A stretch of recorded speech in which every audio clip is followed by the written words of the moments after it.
제가 최근에 한 달 동안 미국에 출장을 다녀왔습니다. 그래서 제가 미국에서 받은 인사이트와 제가 직접 겪은 이야기들을 오늘 하고자 해서 오늘 주제를 미국 입찰 전략으로 이해하셔도 될 것 같습니다. 5월 17일부터 제가 6월 18일까지 미국 출장을 다녀왔습니다. 4개 도시에 다녀왔고요. 그 다음에 40명의 고객과 인터뷰와 미팅을 진행했습니다. 또한 마지막 날에는 운이 좋게도 한 곳의 고객과 계약을 하게 됐죠.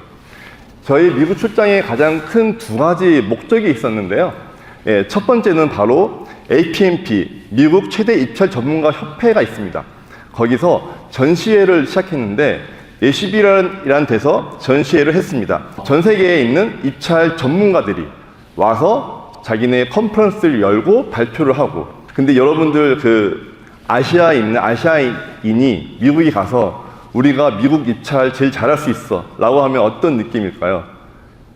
아프리카인이나 저기 멀리 동남아에서 한국에 와서 우리가 나라장터 입찰 제일 잘해 라는 것과 그게 크게 다르지 않다고 보고 있습니다.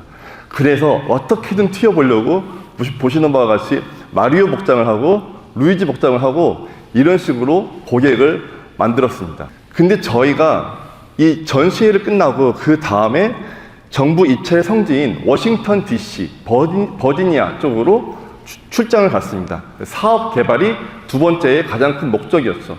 근데 전시회를 끝나고 갈 때까지 저희가 고객과 계속 미팅을 하려고 했지만 단 한 곳도 미팅이 잡히지 않았습니다. 근데 저희가 이 전시회에서 한 가지 얻은 수확이 있다면 아까 말씀드렸다시피 저희가 아시아에서 왔다 보니까 저희를 전혀 경계하지 않았어요. 아시아에서 온 회사겠거니 해서 심지어 미국에 있는 많은 경쟁사들도 본인의 제품을 잘 보여줬어요. 아주 디테일하게. 그리고 심지어 고객분들도 어이구 니네 아시아에서 왔어 우쭈쭈 하면서 굉장히 많은 피드백들을 줬죠.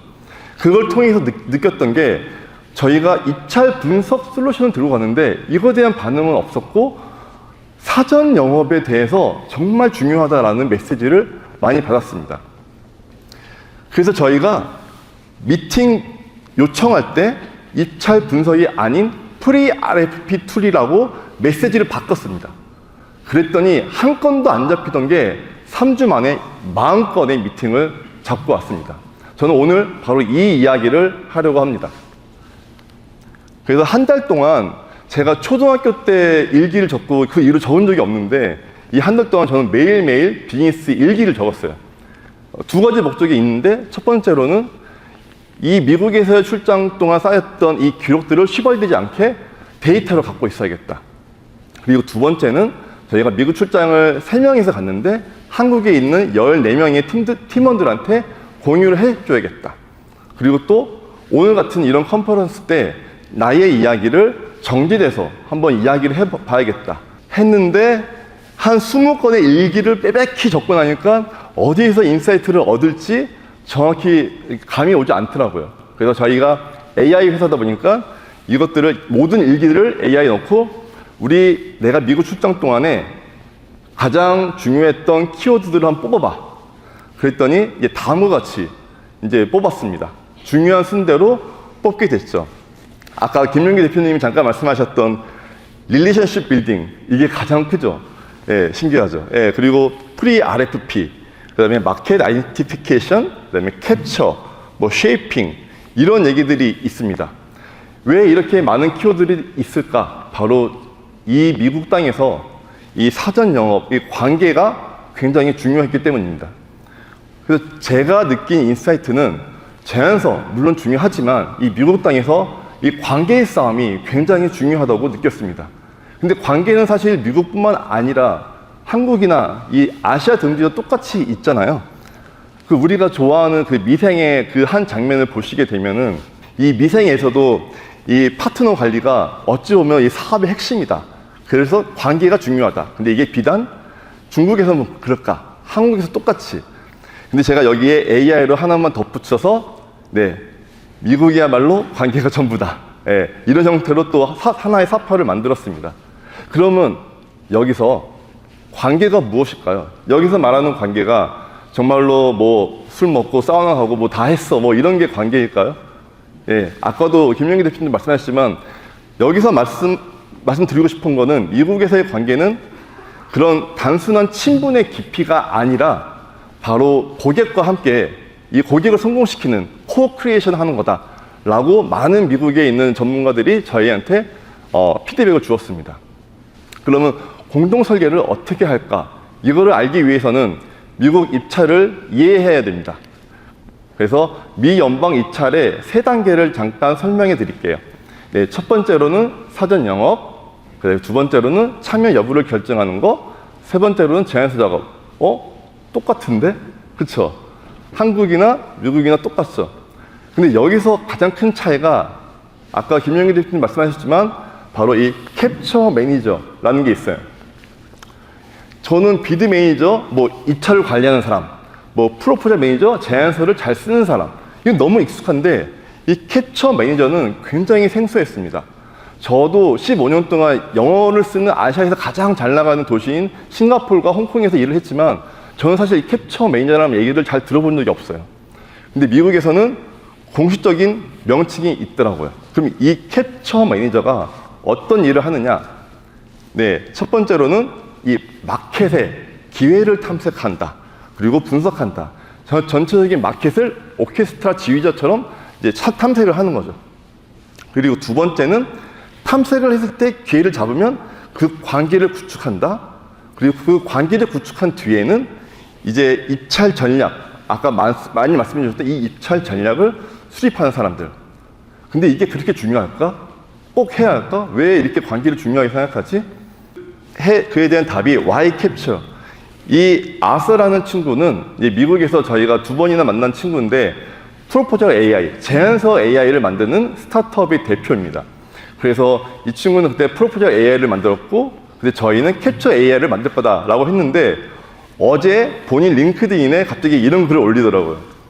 캡처 AI 스카밍. 그래서 곧 캡처 AI가 프로포절 AI를 다 먹어치울 거야. 그러면서 본인의 이야기를 저한테 밥 먹으면서 했던 얘기를 똑같이 하더라고요. 본인이 처음에 입찰 산업에 뛰어들었을 때 2년 동안 수주를 무조건 성공했대요. 100%.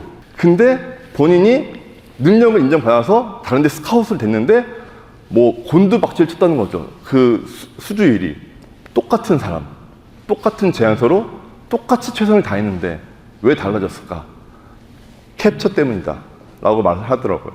이 말을 듣고 저도 하나의 일화가 생각났는데 제가 아까 말씀드렸다시피 저도 한국과 싱가포르, 홍콩, 중국 등지에서 입찰을 IT 솔루션 입찰을 많이 했습니다. 저도 조금 뻥 보태서 한 80% 정도의 승률을 가지고 있었어요. 굉장히 높은 승률을 가지고 있어서 우리 팀원들에서 저를 어떻게 프레임했냐면 준호는 제안서 잘하고 발표 잘하는 친구야. 제안 매니저야. 라는 형태로 저를 프레이밍을 했어요. 좋은 말도 아니지만 좋은 말이죠. 근데 한국에 지금 말씀드릴 수 있을 것 같은데 저기 코엑스 보시면 큰 대형 미디어 월이 있죠. 그 대형 미디어 월 프로젝트가 떴다는 거예요. 그러니까 준호가 여기 투입해서 제안서하고 발표를 해줘. 저는 그냥 바로 제안서 발표로 들어갔죠. 사실 싱가포르나 홍콩은 제가 혼자 가서 영업부터 끝까지 다 했어요. 근데 한국에서는 코엑스 발표는 제가 앞단에 그런 영업이 전혀 없이 그냥 RFP만 보고 제안을 들어갔죠. 저는 그 미디어 월이 광고가 중심으로 되어 있는 걸 줄 알았어요. 누가 봐도 사실 큰 미디어 월은 광고가 중심이겠죠. 근데 떨어졌어요. 똑같이 열심히 하고 정말 최선을 다했는데. 근데 알고 보니까 그 미디어 월은 사실은 미디어 아트가 포인트였던 거예요. 지금 웨이브라고 그 웨이브 파도 치는 거 있죠. 혹시 아시는 분 있나요? 네. 그 웨이브가 굉장히 이제 이슈가 됐는데 저는 미디어 아트인지 모르고 광고인 줄 알았던 거죠. 방향성이 이 앞단의 정보가 없이 들어갔기 때문에 졌던 거죠. 그래서 저는 미국이나 아시아나 별반 다르지 않다라고 생각이 들더라고요. 그럼 여기서 캡처 매니저는 그래서 입찰 전에 판을 짜는 설계자라고 보고 있습니다. 그리고 저희가 미국에서 진짜 가장 큰 컨설팅 업체인 D 컨설팅, B 컨설팅하고도 미팅을 했는데 그들이 말하는 게 프리 RFP에서 사전 영업을 하고 들어가면 승률이 80%가 넘는데 안경은 10% 이하다 라고까지도 얘기를 하더라고요. 그리고 여기서 가장 재밌는 것 중에 하나가 제가 이분은 제가 미팅을 한 적이 없지만 공공연하게 공개적으로 자기 프로필을 올렸는데 프로필에 이제 캡처 매니저 비즈니스 디벨롭먼트 딱 적혀져 있죠. 근데 여기서 포인트가 바로 밑에 US 에어포스 베트남이라고 딱 적혀 있어요. 이게 뭐냐면 나는 군인 출신이라고 당당하게 얘기하고 나는 그만큼 이 에어포스에 내가 인맥, 관계가 있다라는 것들을 공공연하게 자랑하고 표현하는 거죠. PR하는 거죠. 본인 자체를. 그리고 미국의 군인은 굉장히 리스펙트 하잖아요. 나 믿어도 된다. 그래서 이런 것들이 캡처 매니저 프로필의 하나 예시로 가져왔습니다. 그러면 캡처 매니저, 미국에서 어떤 종류의 캡처 매니저가 있을까요? 제가 직접 만나본 분들에 한해서 6분을 한번 추려봤어요. 캡처 매니저가 한 6가지 종류로 퍼스널로 저는 나뉘더라고요. 한번 여러분들도 보시면서 나는 어디에 속해 있을까? 아니면 우리 회사는 어떤 퍼스널가 필요하지? 한번 같이 보시면서 상상해 봤으면 좋겠습니다. 첫 번째로는 예측 기반의 전략가가 있고요. 두 번째로는 관계 구축의 중심형. 세 번째로는 이 입찰 설계에 영향을 줄 수 있는 사람. 그리고 네 번째로는 이 지식을 정확하게 전달해서 방향성을 잡아주는 사람. 다섯 번째는 이 입찰이라는 제도를 굉장히 잘 활용하는 사람. 그리고 마지막이지만 가장 중요할 수도 있는 파트너 매칭형이 있습니다. 이런 어벤져스 멤버 같죠? 한번 들어가겠습니다. 네, 첫 번째 예측 기반의 전략가입니다. 이 짐 톰슨이란 분은 30년 동안 경력이 있고요. 미 국무부와 이제 국제개발처에서 경력을 가지고 있어요. 그 말인즉슨 이 발주처 입장에서 굉장히 많은 경험들을 가지고 있는 거죠. 지금은 이제 공급처 입장에서 이제 컨설팅을 하고 있는데요. 이분이 얘기한 것 중에서 3가지가 있습니다. 첫 번째로는 페더럴 포캐스트를 적극적으로 활용해서 예측을 해야 된다. 이게 뭐냐? 대한민국에도 중앙정부하고 지자체 예산 같은 게 연초에 나오잖아요. 예, 딱 그런 거예요. 연방정부의 예산안 이런 것들을 적극적으로 활용해야 된다. 그리고 두 번째, 이게 캡처 매니저다 보니까 고객과의 관계가 중요해서 CRM을 필수라고 생각합니다. 만난 모든 미국에 있는 고객들은 웬만하면 다 CRM을 활용했어요. 특히 3가지 정도가 생각이 나는데 가장 많이 쓰는 건 세일스포스고, 두 번째가 허브스팟, 그리고 세 번째가 조호. 뭔가 스타트업들은 조호를 많이 사용하고 있더라고요. 그러면서 이 CRM이 뭘 쓰든 상관이 없는데 그 안에 어떤 데이터를 입력하는 것이 정말 중요하다. 이런 데이터가 쌓여야지 이런 관계가 구축이 되고 예측을 해볼 수 있다라는 거죠. 그리고 마지막으로 이제 공동 설계, 코크리에이션. 예, 아까 제가 말씀드렸던 미국에서의 관계는 함께 성공을 만들어가는 거. 이게 되게 중요하다. 근데 다른 퍼스널에서는 얘기를 안 했던 것들이 바로 이 페더럴 포캐스트에 대해서 이분이 얘기했는데, 한 가지 특징을 말씀드리면 정부 예산 데이터가 굉장히 중요한데 저희 회사도 클라이언트도 저희가 중앙정부, 국내 중앙정부나 지자체 예산을 다 모집하고 있거든요. 근데 그게 PDF나 한글 파일로 되어 있어요. 근데 이제 미국 같은 경우는 이렇게 엑셀 파일로 바로 클릭만 하면 다 다운로드 받아서 언제 2025년 9월에 이제 이런 프로젝트가 얼마의 규모로 나올 거야. 이런 것들이 한 번에 표시가 되더라고요. 근데 제가 다는 못 봤지만 4-5군데 봤는데 전부 이런 식으로 이제 엑셀 파일로 되어 있었습니다. 그래서 이게 첫 번째 이제 퍼스널스입니다. 이제 두 번째가 좀 재밌습니다. 예, 두 번째가 이제 관계 구축형입니다. 예, 관계 구축형인데 이분 같은 경우는 SDVOB라는 이제 그 자격증, 이제 그 회사가 갖고 있는 그 자격증을 갖고 있어요. 이게 어떤 거냐면 군 복무 중에 부상을 입은 퇴역 군인이 51% 이상 되는 회사한테만 주는 건데 이 조건이 되는 입찰만 들어갈 수 있는 것들이 굉장히 많습니다.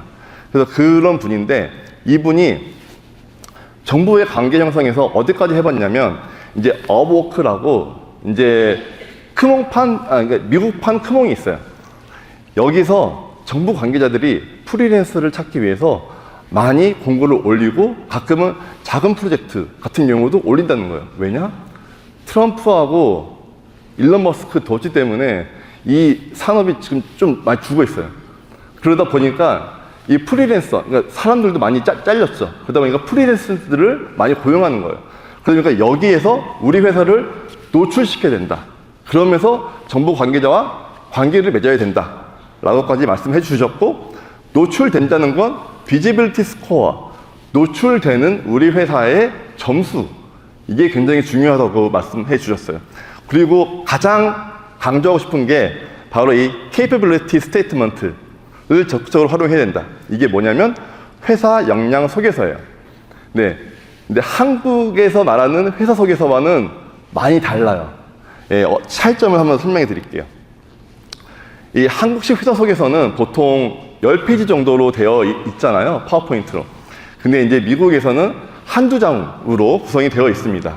또한 톤 자체도 또 되게 화려하고, 하지만 미국은 고객에게 어떤 혜택을 받을 수 있는 것인지에 대해서 집중되어 있습니다. 또한 그 내용 같은 경우도 이 보통 이제 한국에 있는 내용은 연역 쭉 나오고, 우리 뭐 개발팀, 기획팀, 영어팀 막 이런 구조도 있죠. 그리고 맨 끝에 이제 CEO, 대표 나와서 이제 팔짱 딱 끼고, 네, 우리 회사의 미션은 이런 겁니다. 라고 하죠. 예.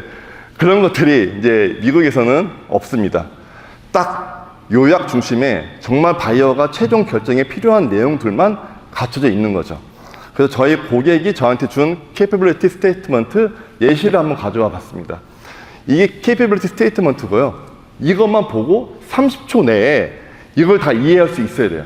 이걸 넘어가면 그 이상은 좋은 capability statement가 아니다 라고 말씀해 주시더라고요. 그럼 어떤 내용이 들어가 있길래 이걸 30초 안에 볼 수 있을까? 바로 우리 회사 소개와 핵심 역량, 그 다음에 차별화 요소, 그 다음에 수행 실적 등등이 있는데, 식별 코드 같은 경우는 이제 우리 회사가 갖고 있는 업종, 업태, 이런 인증서 같은 것들이죠. 그럼 이런 것들을 이걸 만들어서 어떻게 활용을 하느냐? 이제 구매 담당자한테 이제 발주 계획이 나오면 이거를 던져야 돼요. 거기서부터 이제 시작이 된다는 거고, 또 하나 이제 파트너라 하면 이제 주 계약자나 서브 계약자들한테 이 티밍이라고 하는데, 이 컨소시엄을 미국에서는 티밍이라고 하더라고요. 이 티밍을 잘해야 되는데, 티밍을 하기 위한 첫 시작 단계가 바로 이 capability statement다. 나는 있는데 너 이거 없지. 나 이런 식별 코드 갖고 있는데 너 이거 있어? 없으면 우리 같이 팀하자. 너는 있고 나는 없고 같이 하면 다 있고. 네, 이런 게 바로 이 capability statement의 가장 중요한 점이에요. 그래서 이런 것들을 사람들한테, 기업들한테 쭉쭉쭉 알리고, 웹사이트, 전시, 네트워킹에서도 이것들을 적극적으로 활용하고 있다고 합니다. 그리고 이제 세 번째, 이제 입찰 설계, 이제 관계를 맺었다면 이제 입찰 설계에 영향을 줄 수 있어야 됩니다. 이 마이클이란 분은 이제 KPMG 캡처 매니저 출신이고요. 대기업 이제 출신이고, 특히 미 국방부 전문가입니다. 이분이 한 얘기는 이제 대기업에 있는 컨설팅 방식이 되게 프로세스가 되게 많거든요. 이런 것들이 너무 이상주의적이다. 사실은 중견기업 밑에서는 나는 이거 하나만 강조하고 싶다. 바로 이 RFP 관계를 맺은 다음에 이 RFP 쉐이핑 혹시 아시는 분 있나요? 네. RFP 쉐이핑이라 하면은 딱 느낌이 비슷하게 오시겠지만, 이 제안 요청서를 우리가 유리한 방향으로 만들어 나가는 거예요. 이것을 RFP 쉐이핑이라고 하더라고요. 그래서 이 캡처 매니저가 가장 중요한 키워드 두 개를 꼽으라면, 이 캡처링, 기회를 포착하고, 쉐이핑, 우리가 유리하게 이끌어 간다. 이 두 개가 이제 키워드입니다. 그럼 어떻게 하냐? 이 발주 계획 단계에서는 그냥 capability state만 좋지만, 이제 RFI, 우리가 대충 이런 거 할 건데 니네 이런 거 솔루션 있어? 라고 물어보는 게 RFI라는 겁니다. 근데 RFI 단계에서 이 capability statement을 줄 때 그냥 주면 안 되고, 맞춤형, 얘네가 준 것에 맞춤형으로 줘야 되고, 관계 형성의 계획이기 때문에 정보 제공을 굉장히 신중하게 해야 된다라는 거죠. 그래서 여기서 제가 제일 좋아하는 이제 단어가 나오는데, 그냥 responsive가 아니라 be proactive, 굉장히 능동적으로 이제 고객과의 관계를 만들어가야 된다. 그냥 요청해서 이것만 띡 주고 말어? 그럼 거기서부터 너는 밀릴 거야. 라고 이제 저희한테 피드백을 주었습니다. 그러면 그렇게 RFI에서 반응을 한 다음에 RFP 쉐이핑을 어떻게 하냐. 아까도 질문에서도 말씀 주셨지만 이 공무원들은 AI의 A도 몰라요. 그러다 보니까 당연히 RFP가 잘못 나올 수밖에 없고 심지어 초기 제안 요청서도 그들이 만들 수가 없죠. 그렇기 때문에 이 캡처 매니저가 항상 고객을 만날 때 이런 선물들을 들고 간대요. 주요 요구사항에는 이런 걸 넣으면 맞고 참여 요건 제한 방법과 평가 항목에는 이런 게 들어가야지 니네가 좋은 서플라이어를 만들 수 있어. 그래서 이런 형태로 조금씩 선물을 들고 가서 고객들한테 준다는 거죠. 고객들이 쉽게 만들어 갈 수 있게끔. 네. 여기까지가 이제 퍼스나 이제 세 번째였습니다. 그럼 지금까지 이제 관계가 형성이 됐는데, 그럼 이제 이 퍼스나 네 번째는 이제 지식을 전달하는 사람, 지식 전달자. 이 란다라는 사람은 이제 에어라는 이제 굉장히 좀 또 유명한 이제 미국의 컨설팅사에서 일을 하고 있는데요.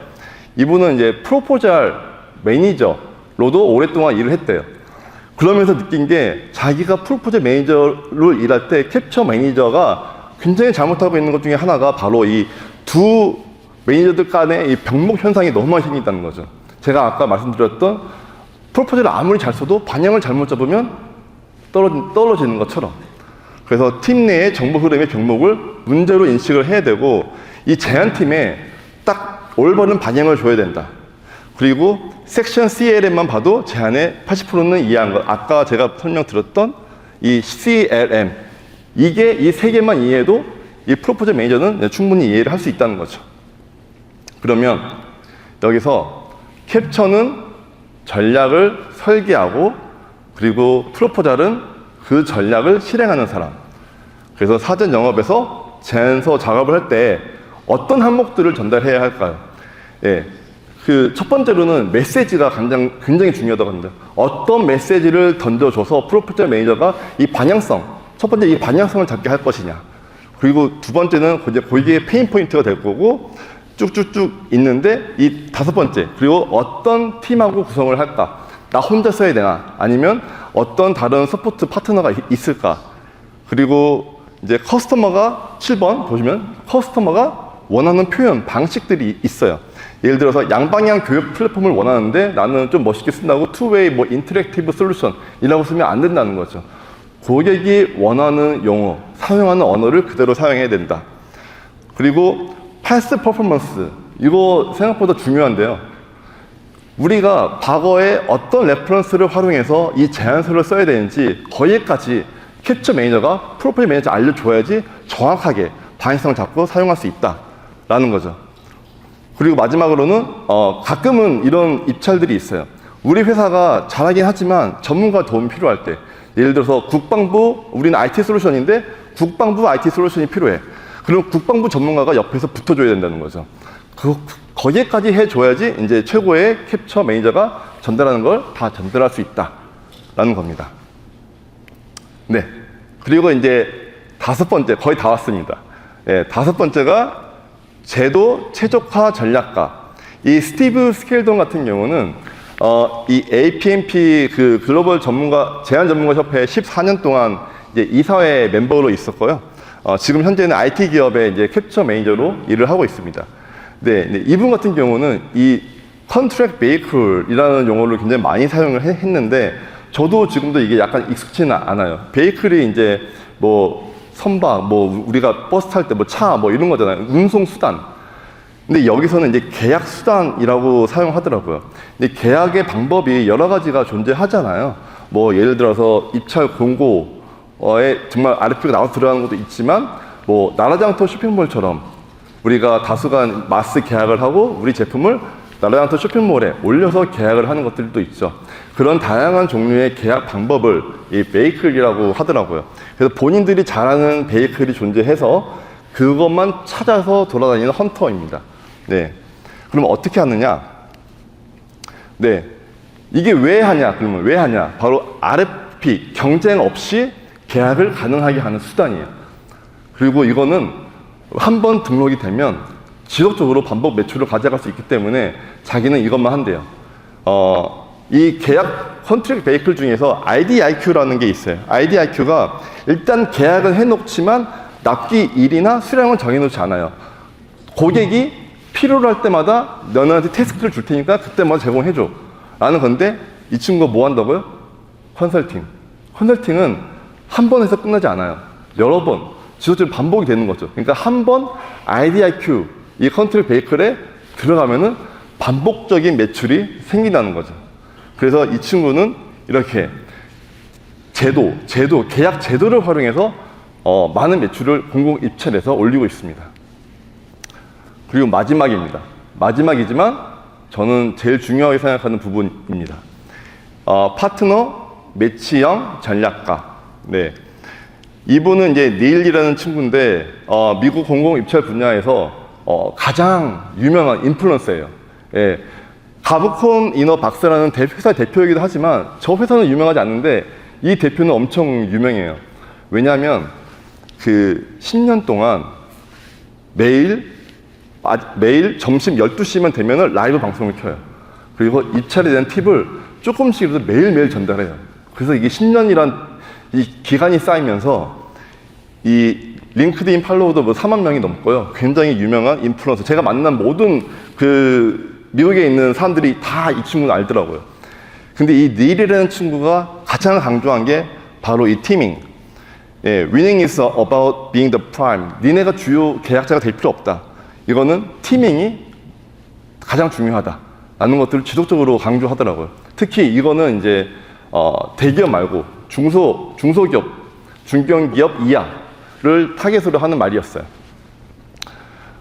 그리고 두 번째로도 중요한 게 미국에는 set aside라는 조건들이 있어요. 그러니까 한국으로 치면 이제 여성 기업, 그리고 이제 아까 같이 이제 베테랑 기업 아니면 퇴역군인 기업, 이런 기업들. 한국은 뭐 여성 기업이나 뭐 이런 뭐 사회적 약자 기업들한테 가점을 주지만 미국은 이게 없으면 아예 못 들어가요. 예. 그렇기 때문에 한국은 약간 이제 비슷한 산업군끼리 이제 컨소시엄이 돼서 들어가는데 미국은 완전 다른 산업군에서 나 이 조건 없는데 니네 있다면서 우린 기술력 있어. 같이 들어가자. 해서 들어가는 경우가 굉장히 많습니다. 그래서 저게 굉장히 중요합니다. 그래서 더더욱더 이 한국 기업뿐만 아니라 외국 기업들은 이 직접 다이렉트 수주가 쉽지 않습니다. 그래서 더더욱더 이 티밍이 중요합니다. 이렇기 때문에 제가 이 티밍을 계속 강조하는 부분이기도 합니다. 우리 한국 기업이 셋 어세이드 조건을 갖추고 있을 리가 만무하잖아요. 그래서 이런 제대로 된 맞는 파트너를 찾는 게 중요합니다. 그래서 이 닐이라는 친구가 말하는 게 매출 목표는 본인들 회사만 생각하는 게 아니라 누구와 함께 하느냐에 따라서 모든 것이 결정된다. 그래서 좋은 파트너 선정 전략은 이 파트너가 과거에 어떤 프로젝트를 수주했는지, 그 다음에 보유한 계약 방식, 아까 같은 특정 계약 방식을 가지고 있는지, 그 다음에 인증 코드 현황들이 잘 있는지, 그리고 마지막으로는 이 특정 기관, 내가 들어가고 싶은 이 기관과의 관계가 있는지, 이런 것들을 분석해서 미국에서는 이런 것들을 이 관계의 데이터를 만들어서 이 솔루션으로도 많이 나오고 있습니다. 그래서 저는 이 6가지를 보면서 우리가 충분히 여기서 나오는 데이터나 알고리즘이나 이 프레임워크들로 우리가 서비스를 만들 수 있겠다라고 생각했습니다. 그래서 클라이언트는 지금 현재는 입찰 분석 솔루션에 집중하고 있지만 각 캡처 매니저의 역량을 저희는 AI 솔루션을 만들어서 이 캡처링, 사전 영업, 마켓에 처음 들어갈 때 여러분들이 꼭 필요한 지금 솔루션을 만들고 있습니다. 여러분들 이 6가지 퍼스널 중에서 어떤 게 가장 인상적이었나요? 제가 오늘 지금 사진 많이 찍고 계신데 제가 끝나고 저희 카톡방에 들어오시면은 이 파일들 다 드릴게요. 그러니까 너무 걱정 마시고 내 설명만 들으시면 됩니다. 그래서 저희는 이제 한 가지 예시로 이 지금 어떤 작업들을 하고 있나, 우리 클라이언트는 이 예측 기반 전략가를 어떤 식으로 이제 만들 수 있을까를 봤을 때 예측을 하려면 저희가 네? 네네. 종합적으로 하는 사람도 있지 않습니까? 네. 정확합니다. 그 모든 사람들이 다 합니다. 다 하는데 제가 여기서 말씀드렸던 거는 어떤 걸 더 포인트를 많이 줬냐 이 차이예요. 사실 캡처 매니저라는 거는 이 예측도 하고 그 다음에 이제 관계도 만들고 설계도 하고 다 합니다. 근데 각자마다 강조하는 게 다 달랐어요. 이거 다 하는데 나는 예측이 중요해. 나는 전달이 중요해, 전략이 중요해. 이런 식으로 했습니다. 그래서 그거에는 오해가 없으시길 바랍니다. 네. 그래서 첫 번째, 이 포캐스팅, 이걸 어떻게 우리가 솔루션화 시킬 수 있을까를 봤을 때, 저희는 이 예측의 시작은 정확한 시장 분석에서 나온다고 저는 확신합니다. 이 정확한 시장 분석이 되지 않으면 예측조차 할 수 없다고 봅니다. 근데 여기서 가장 큰 문제는 이 어려운 식별 코드들이 있어요. 미국 같은 경우도 뭐 나이스 코드라는 게 있고 PSC 아니면 UN에서 만든 UNS, PSC 이 다양한 코드들이 서로 달라요. 그러니까 이게 매칭하기가 되게 어렵더라고요. 근데 이 매칭을 저희는 AI로 충분히 해결할 수 있겠다고 봐서 이 어려운 식별 코드들 뭐 R이 뭐 3, 2, 5 뭐 이런 이해할 수도 없어요. 이런 식별 코드들을 딱 한눈에 봤을 때 이해할 수 있는 사람이 이해할 수 있는 언어를 만들자. 그러면 우리 회사의 주요 사업이 뭐 건설 폐기물 관련돼서라면 이걸 클릭하면 더 확장이 돼서 이 관련된 건설 폐기물에 어떤 프로젝트들이 있고 어떤 프로젝트 분포가 되어 있는지 연관도는 어떻게 되는지 이 분포도는 어떻게 되는지 이런 것들을 알 수 있다면 우리가 다른 사업을 예측할 수 있고 확장해 나갈 수 있겠다. 이런 식으로 저희는 AI와 데이터를 이제 활용하고 있습니다. 그래서 저희 지금 현재 버전 이 다음 단계를 지금 9월에 오픈할 예정인데요. 9월에 나올 2.0은 저희는 마켓 인텔리전스, 입찰의 마켓을 잘 분석하는 솔루션으로 만들고 있습니다. 일단 RFP가 나오기 전부터 국내 말고 또 미국, 동남아 이런 시장의 분석부터 수주 전략까지 만들어주는 서비스입니다. 그래서 데이터 연결, 지금 발주 계획 전에 아까 말씀드렸던 이제 정부 예산, 중앙정부 예산, 각 지자체마다 예산, 이런 예산들이 어떤 식으로 발주로 나올지, 이 발주 계획에 어떤 식으로 이제 공고가 나올지, 사전 교육에 나올지, 이런 것들이 또 어떤 관계, 그 수요기관과 어떤 기업들이 관계적으로 엮여 있는지, 파트너가 누가 있는지, 이 관계 프레임워크까지 만들고, 궁극적으로는 국내뿐만 아니라 제가 미국에 가고 지금 싱가포르에 제사가 있는 거는 저희가 시장을 글로벌로 지금 생각하고 있기 때문입니다. 그래서 미국, 동남아로 나가고 싶은 우리 한국 기업들한테 이 마켓에 어떤 솔루션들이 있고 어떤 파트너들이 있고 어떤 고객이 있는지 먼저 알고 들어가자라는 것이 저희의 솔루션입니다. 근데 저희는 여기서 지금 APMP 코리아라고 이제 APMP 제 전시 다녀왔잖아요. 저희는 이 입찰에서 글로벌로 나갈 때 단순하게 서비스, 솔루션만으로는 되지 않는다고 보고 있습니다. 물론 큰 도움은 되지만 진짜 큰 프로젝트로 나갈 때는 이 컨설팅이 분명히 필요합니다. 근데 저희 혼자만의 신문을 할 수 없기에 저희가 APMP라는 전 세계 최대 입찰 전문가 협회, 전 세계 79개국에서 14,000명의 컨설팅 전문가들이 있습니다. 저희가 전시에 나가서도 이 전문가들과 많은 네트워킹을 만들었고 오늘도 마지막 세션으로 APMP 재팬 대표님이 와서 또 발표도 해주십니다.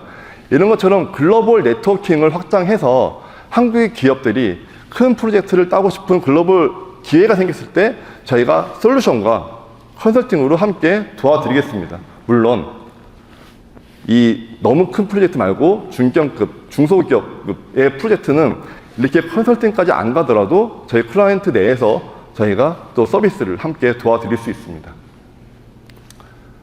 그래서 저희 지금 미국에 같은 경우는 저희가 작년에 오픈 AI 파트너가 됐고 지금 뭐 APMP 한국 지부를 저희가 설립해서 대표로 있고요. 그다음에 노스웨스턴 이 미국의 이제 가장 좋은 경영대학 중에 하나인 노스웨스턴 킬러그와 함께 AI를 통해서 어떤 입찰 시장에 임팩트를 낼 수 있는지에서 공동 연구를 하고 있습니다. 그리고 미국 초기 고객들도 있고 여기에는 넣을 수 없지만 지금 초기 다른 고객들도 저희가 가지고 있습니다. 그리고 저희가 이제 다음 달 올 하반기에는 워싱턴 DC 쪽에 이제 미국 지사를 설립해서 더 본격적으로 진출할 계획입니다. 네, 마지막 페이지입니다. 예, 저희는 지금까지 이렇게 미국 출장을 가서 인사이트를 얻고 그 다음에 오늘 제가 여기 서 있는 이유는 두 가지 이유입니다.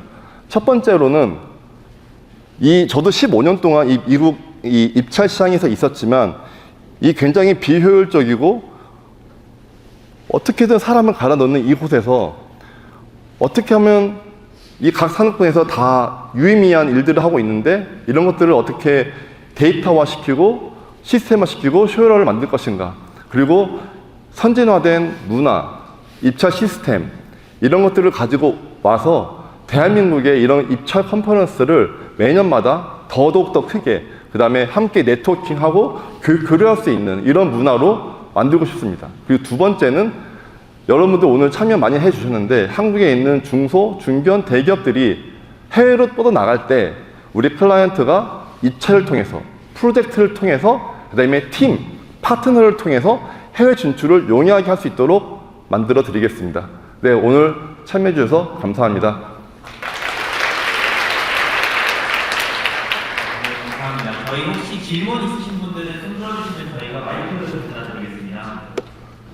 네, 그냥 한국 입찰 시장은 투명성 컴플렉스가 그래서 사전 영업이라든가 이런 것들이 예전에는 좀 가능했었지만 이제는 거의 불가능한 게 아닐까 싶은 생각이 들 정도인데 그런 기준들은 어떻게 생각하시는지 그게 하나. 그리고 두 번째는 이제 미국 입찰 시장에 대해서 여러 가지 말씀해 주셨는데 보통 이제 국내 입찰을 주로 하고 있는 중소기업들 같은 경우에는 뭐 어떤 건설이라든가 뭐 프로젝트라든가 IT 이런 게 아니라면 외국 진출을 거의 뭐 생각 자체를 안 해보게 되는 경우가 많은데 뭐 어떤 아마 이제 콘텐츠 제작사도 있는데 그런 쪽에 뭐 어떤 기회가 있는지 두 가지 말씀. 네, 일단은 국내 같은 경우는 이제 투명성이 굉장히 이제 중요하게 됐죠. 원래도 중요했지만 더 중요합니다. 근데 이 사전 영업을 하는 게 투명하지 않다고도 저는 보지는 않아요. 예, 사전 영업을 할 때 뭐 뒷돈을 준다거나 아니면 술 먹고 뭐 한다거나 이런 건 당연히 투명하지 않고 이제 불공정이죠. 그런 것들은. 저는 그런 것들을 말하는 게 아니라 이 고객들이 성공할 수 있도록 도와준다. 이 미국의 컨셉을 뭐 똑같이 다 가져올 수 없겠지만 미국에서 말하는 이 관계, 한국에서 말하는 이 술 먹는 관계가 아니라 이런 고객을 성공하기 위한 관계의 이 시스템을 가져와서 고객을 도와줄 수 있다면 우리한테 플러스면 플러스지 마이너스가 될 이유는 없겠다라고 생각이 들어서 제가 정의한 사전 영업이라 하면은 그 미국에 있는 시스템을 말씀드리는 거였고요. 그리고 두 번째 질문 같은 경우는 맞아요. 해외 진출 자체가 입찰로 들어가기 쉽지 않죠. 근데 그 이유가 저는 그런 것 같아요. 제가 구글에서만 찾아도 파트너는 찾을 수 있어요. 구글에서 막 찾다 보면 어떤 기업들, 내가 IT 기업이면 뭐 어떤 이제 현지의 로컬 메인터넌스 업체가 필요하면 찾을 수는 있겠죠. 근데 그걸 믿을 수 없잖아요. 그 신뢰에서 되게 깎이거든요. 어제 저는 좋은 일화가 하나 있었는데 저희 싱가포르 지사가 있어요. 싱가포르 지사가 있는데 싱가포르 저희 고객이 우리 싱가포르 지사장한테 말레이시아 진출하고 싶은데 말레이시아 진출할 파트너를 못 찾겠어 라고 했는데 저희 싱가포르 지사가 말레이시아에 있는 기업을 찾아서 매칭을 시켜줬어요. 근데 물어봤어요. 너가 찾을 수도 있었는데 왜 나한테 와서 찾았냐? 신뢰하니까. 니네 회사가 찾아줬기 때문에 신뢰하니까. 이 한 단계 신뢰의 네트워크가 생긴 거죠. 이런 거 없이 다이렉트로 들어간다? 저는 오히려 신뢰도 없고 더 어렵다고 보고 있습니다. 그래서 저희는 이런 브릿지 역할을 하는 것이 저희가 해외 진출의 목적입니다. 많이 말씀하신 것 중에 그 타겟으로 하고 있는 고객 입찰 측이라고 하잖아요. 큰 규모라기보다는 중소, 중견 규모를 타겟으로 하신다고 말씀하셨는데 그 어떤 금액 좀 더 구체적인 얘기를 듣고 싶은데 금액적인 부분이라든가 산업에 대해서 타겟팅하고 있는 거점 고객이 특징에 대해서 궁금합니다. 네, 산업군별로 매우 달라지긴 하는데요. 저희가 지금 집중하고 있는 분야는 이 서비스 분야와 프로덕트 분야입니다. 건설 쪽은 저희는 지금 당분간은 안 하고 있는 상태예요. 왜냐하면 프로덕트 같은 경우는 정확한 제품들이 나와 있기 때문에 이런 제품들을 AI를 활용해서 RFP에 있는 이제 그 SOW, Scope of Work, 스페시피케이션 이런 내용들과 정확하게 매칭을 시킬 수 있는 저희가 솔루션을 가지고 있어서 프로덕트를 하나 잡고 있고 두 번째로는 이제 IT 서비스 업체들이 이제 RFP를 잘 분석을 해서 어떤 것들이 주요 포인트이고 어떤 자격증이 있고 누구랑 팀을 하면 좋을지 이런 것들을 저희가 전략을 1차적으로 잡아주는 것들이 이제 가능해서 지금 현재는 IT 서비스 쪽과 프로덕트 쪽을 집중해서 하고 있습니다. 근데 사업 규모는 사실은 굉장히 케바케죠. 예. 그래서 이거는 뭐 예를 들어서 근데 이런 건 있어요. 250K 이상은 무조건 이제 경쟁 PT가 떠야 돼. 미국 같은 경우는 250K, 그러니까 3억 원 정도 같은 경우는 무조건 경쟁 입찰을 뛰어야 되는데 250K 이하로는 이제 아까 같은 셋 어사이드 특정 조건을 갖고 있는 업체들만 들어가서 이제 그 새로운 컨트랙 베이클이라는 새로운 구조, 계약 수단을 활용해서 들어갈 수 있는 그런 형태는 존재합니다. 하지만 프로젝트마다 모두 다 케바케 때문에 이런 특정 제도는 설명해 드릴 수 있어도 어떤 산업이 얼마다, 어떤 산업이 얼마다라고는 말씀 못 드릴 것 같습니다. 네, 미국 회사의 좋은 경험 같아요. 굉장히 많은 분들을 여기서 만나고 오셨는데요. 미국 입찰 시장에서는 AI가 어떻게 활용하고 있는지가 좀 궁금합니다. 네. 저희가 저 되게 좋은 질문인데요. 한국이나 아시아, 저희가 싱가포르에도 진출했잖아요. 근데 AI로 입찰을 분석하는 회사가 거의 없어요. 진짜 생각보다 없어요. 그냥 뭐 입찰 공고 찾아주고 이런 데들은 뭐 한국이나 외국도 다 아시아도 있지만 AI를 활용해서 RFP를 분석해서 우리가 정확하게 매칭할 수 있는 걸 만들어주는 회사는 아시아에는 없는데, 되게 없는데 미국은 이 전시회만 가도 프로포절 AI를 만드는 회사, 그다음에 RFP가 나오면 이걸 리스폰스, 이제 답을 만들어주는 회사, 이런 회사들이 한 10몇 개가 있어요. 그 전시회만 갔을 때도 10몇 개가 쭈루루루 다 비슷비슷한 솔루션을 가지고 있었고요. 이 회사들의 공통적인 특징은 재밌는 게 미국 입찰의 제안서가 한국처럼 이제 파워포인트가 돼서 나오는 것들보다도 오히려 이제 워드 파일로 해서 나오는 것들이 굉장히 많더라고요. 그러다 보니까 이 프로포절 AI가 가능하겠다라고 생각이 들더라고요. 그래서 그런 회사들이 많고, 그 다음에 최근에 같은 경우는 이제 캡처 AI라고 해서 아까 잠깐 설명해 드렸던 이 앞단에 있는 이제 캡처 사전 영업을 도와주는 기회를 발굴해주고 어떤 마켓 센싱이라고 하거든요. 이 마켓에 나와 관련된 어떤 정보가 나올지를 지속적으로 AI가 알려주는 이런 서비스들이 지금 나오고 있습니다. 네, 오늘 로봇 인사이트 고객님 조전 대표님 감사드립니다. 고맙습니다.